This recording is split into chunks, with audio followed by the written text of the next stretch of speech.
Hello, and welcome back to the podcast. I'm Anna, and before we go any further, I want to start with a very simple question. Do you feel like you've studied English for years?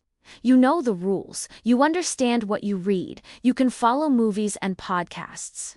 But when it's time to speak, something just doesn't feel right. Because if that's you, you're definitely not alone. This is one of the most common frustrations we hear from learners. I know English, but I don't sound natural. People feel stiff, slow, overly formal, like they're speaking correctly, but not comfortably. And usually, the conclusion is always the same. I guess I still need more grammar.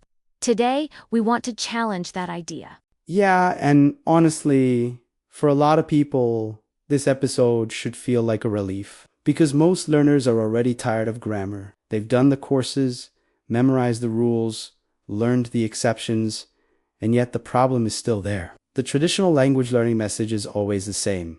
If you're not fluent yet, you must be missing more structure, more advanced grammar, more complicated rules. But when you actually listen to how native speakers talk in real life, that idea falls apart very quickly.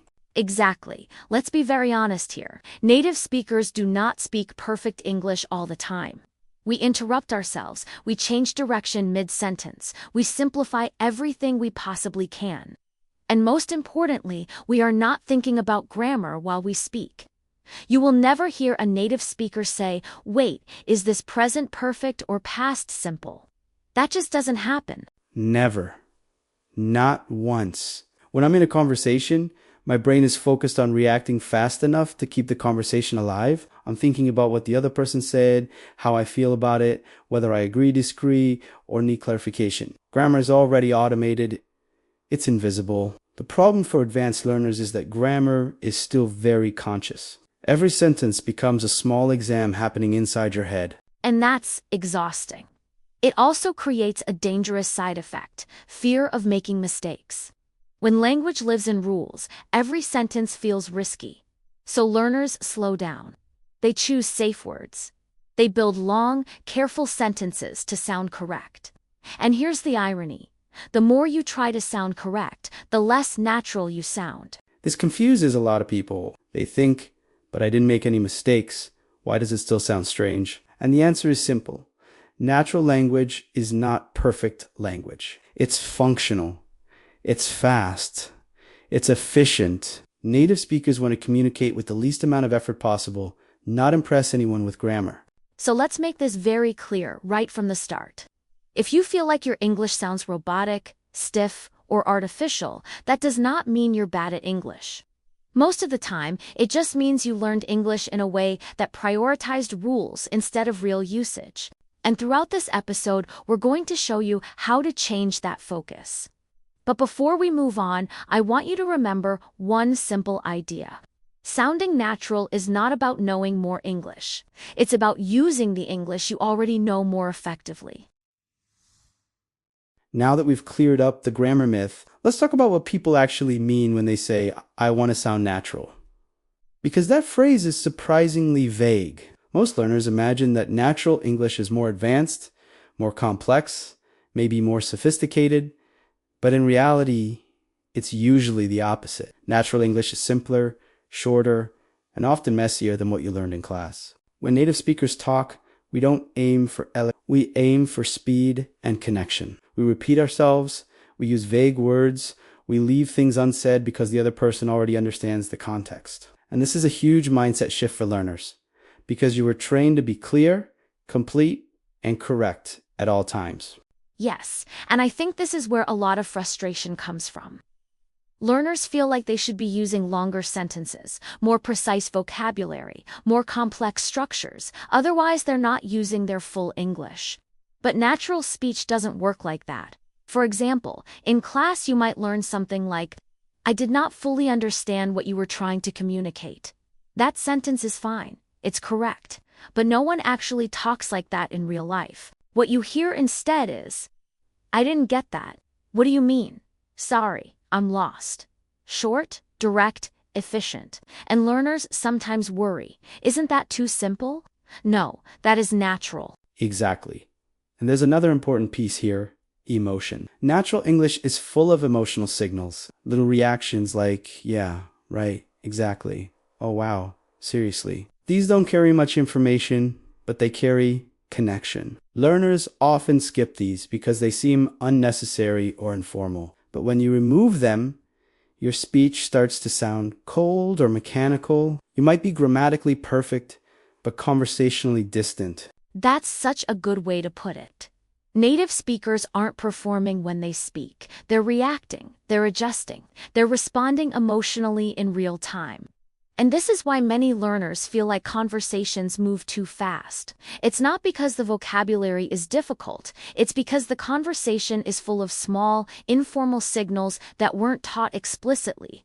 So when we talk about sounding natural, we're really talking about sounding human, not perfect, not impressive, human. And once you understand that, you can stop trying to upgrade your English and start simplifying it, which leads perfectly into the next idea. We ali talk about how native speakers almost never speak in full sentences. And once you understand that, you can stop trying to upgrade your English and start simplifying it.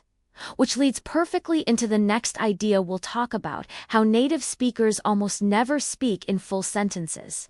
Native speakers constantly use fragments, and not because we're lazy, but because the context already does half the work for us. If someone asks me, "Do you want to join us later?" I don't need to say, "Yes, I would like to join you later this evening." That would sound strange. What sounds normal is, "Yeah, sure, or maybe, or not today." And this is where learners often feel uncomfortable, because fragments feel wrong, incomplete, like you're breaking a rule. But in spoken English, fragments are not mistakes. They're a feature. They signal confidence. They signal ease. They tell the other person, I'm comfortable in this conversation. I don't need to When learners insist on full sentences, their speech becomes heavy. You can almost hear the effort. And effort is the enemy of naturalness. Exactly. There's also a psychological side to this. When you give yourself permission to answer briefly, the pressure drops. You don't feel like every sentence has to be perfect. And ironically, that's when your English starts to flow better. I always tell students, short answers sound confident. Long answers sound careful. Careful isn't bad, but it doesn't sound natural. Think about how often native speakers answer with just one or two words. Probably, could be, not really. Sounds good. None of these are full sentences, and yet they're completely clear. So a great habit to build is this. Every time you want to answer, ask yourself, can I make this shorter? If the answer is yes, do it. And here's something important. This doesn't mean your English becomes less advanced. It becomes more spoken. Advanced spoken English is not about complexity. It's about control, knowing when not to say more. Once you internalize that, conversations feel lighter, faster, more natural. And this sets us up perfectly for the next part, because if you're not building sentences word by word, what are you using instead? If you're not speaking in full sentences, the next logical question is, what are you speaking in? And the answer is chunks, fixed phrases, ready-made pieces of language. Native speakers don't build sentences from zero every time they talk. That would be exhausting. We rely on phrases that come out as a unit, almost like a single word. Things like, that's the thing. It depends. I don't know. I mean, you know what I mean? We're not choosing each word consciously. The phrase just appears. And this is such an important shift for learners, because most people are taught vocabulary as isolated items. You learn decide, decision, decisive. You learn verb lists. You learn prepositions. But that's not how fluent speakers store language in their brains. We store language in chunks connected to situations. For example, you don't think about the grammar of "it depends." You just know when to use it. Exactly. And these chunks do several jobs at once. They help your speech flow. They give you time to think. They make you sound relaxed and natural. When learners avoid chunks and try to construct everything word by word, conversations become slow and fragile. One small mistake can break your confidence. Chunks create stability. Another reason chunks matter is that they help you hold the floor. In real conversations, people don't politely wait while you think. They jump in, they interrupt. Phrases like, the thing is, what I'm trying to say is, or even I mean, help you signal that you're not finished yet. Without them, learners often get cut off, not because they're wrong, but because they sound unsure. So instead of asking, what grammar should I study next? A much better question is, what phrases do people actually use in this situation? Meetings, small talk, disagreeing politely. Telling a story, those situations come with their own ready-made language. And here's a practical habit you can start today. When you're watching a show or listening to a podcast, stop writing down single words. Write down full phrases. Especially the boring ones, especially the repeated ones. Those are the ones that will make your English sound natural. And once you start speaking in chunks, something interesting happens. Grammar starts taking care of itself. Up to now, we've talked a lot about what you say, shorter answers, fragments, chunks. But now we need to talk about something that's just as important and often completely ignored, how English sounds.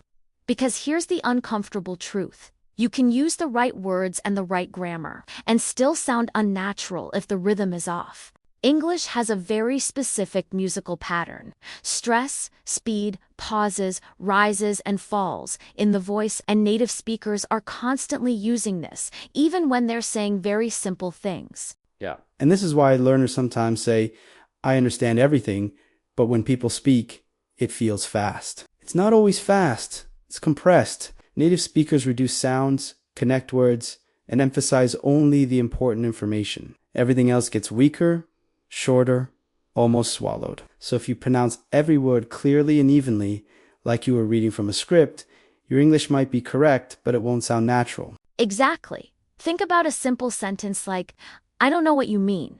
In real life, that often becomes, I didn't know what you mean. The grammar didn't change, the meaning didn't change, but the sound did. And learners are often afraid of this. They think reduction equals bad English. But reduction is fluent English. Another huge part of rhythm is pausing. Native speakers pause in the middle of sentences. We stretch sounds. We restart ideas. We don't speak in clean, polished lines. Learners, on the other hand, often rush or they freeze completely. And this is where fillers come in. Fillers get such a bad reputation in language learning. Words like, I mean, but in real spoken English, fillers are not mistakes. They're tools. They show that you're thinking. They keep the conversation moving. They help you hold your turn. Without fillers, long silence can feel uncomfortable, especially in English. And there's also a social side to this. Fillers and natural rhythm signal confidence. They tell the listener, I'm relaxed here. I belong in this conversation. When learners avoid them completely, they often sound tense or rehearsed. So instead of trying to eliminate fillers, your goal should be to use them naturally. A really effective exercise for this is imitation, but not the kind where you repeat words. Listen to a short clip of a native speaker and copy the music, the speed, the pauses, the stress. Don't worry if the words aren't perfect. Focus on the sound. That alone can dramatically change how natural you sound. And once rhythm and intonation start to feel more natural, everything else becomes easier. You think less, you react more, which brings us to the next and final idea, how to stop thinking in grammar altogether. So far, we've talked about how native speakers actually sound shorter answers, chunks, rhythm, intonation, but there's one final shift that really ties everything together. If you want to sound natural, you have to stop thinking in grammar and start thinking in situations. Because when native speakers talk, we're not choosing tenses or structures. We're responding to a moment. A situation creates the language automatically. This is such an important point. Most learners are trained to ask themselves questions like, what tense should I use here? Or is this active or passive? But native speakers ask a completely different question, even if they're not aware of it. They ask, what do people usually say right now? Think about it. ordering coffee, meeting someone new, ending a conversation, disagreeing politely. Each of these situations has its own language, and once you know that language, you don't need to think. Exactly. Take something simple like ending a conversation. Learners often build long, careful sentences like, "It was very nice to speak with you, but unfortunately, I need to leave now." That's correct, but it's not what people usually say. What you hear is, "All right, I should get going." Or "Anyway, I let you go," or "I've got to run." Same situation, completely different feel. And when learners don't know the situational language, they fall back on grammar. They construct something safe, but safety doesn't sound natural. This is why memorizing example dialogues can actually be more useful than studying rules if you focus on real situations. Language lives in patterns of use, not explanations. Once you start thinking this way, your English becomes automatic. You're no longer translating. You're no longer building sentences from scratch. You're selecting responses that fit the moment. And that's what fluency really is. Not perfection, not complexity, speed, ease, and appropriateness. So if you want to practice this, here's a simple exercise. Choose one situation, just one. For example, small talk at work. Listen to how native speakers handle that situation. Notice the phrases they repeat, the reactions they use, the way conversations start and end. Don't analyze the grammar. Absorb the pattern. And when you do that consistently, something interesting happens. Grammar fades into the background. You stop asking, "Is this correct?" and start feeling, "Does this sound right?" That's the moment you start sounding natural. So, before we wrap up, let's slow things down for a moment and zoom out. If you've been listening from the beginning of this episode, you've probably noticed something important. None of what we talked about today was about advanced grammar. No new tenses, no complex rules, no rare structures. And that's not an accident. Because sounding natural in English has very little to do with adding more knowledge, and a lot to do with changing how you use what you already know. Yeah, if there's one big idea we want you to take away from this episode, it's this. Fluency is not built by accumulation. It's not about stacking more and more grammar on top of what you already have. It's built by simplification. Shorter answers, familiar phrases, natural rhythm, situational language. All of those things reduce pressure, and pressure is what blocks fluency. And I think this is especially important for advanced learners to hear. If you're listening to this and thinking, "I've been studying English forever, why am I still not fluent?" The answer is probably not another course or another grammar book. It's permission. Permission to speak simply. Permission to sound human. Permission to stop performing and start reacting. Exactly. Native speakers don't try to sound fluent. They're just trying to communicate. And once you stop aiming for perfection, your English becomes faster, lighter, and more natural almost immediately. That's the paradox. So here's a small challenge for you after this episode. For the next few conversations you have in English, don't focus on grammar at all. Focus on 3 things only. Keeping your answers short. Using at least one fixed phrase or chunk. Paying attention to rhythm, not words. That's it. And notice how people respond to you. Chances are they'll respond more naturally because conversation is a two-way street, and natural language invites natural responses. If this episode resonated with you, share it with someone who feels stuck in grammar mode. And if you want more episodes like this, focused on real, spoken English, make sure you're subscribed. Thanks for spending this time with us. And remember, sounding natural isn't about knowing more. It's about using what you already know better. See you next time. Bye.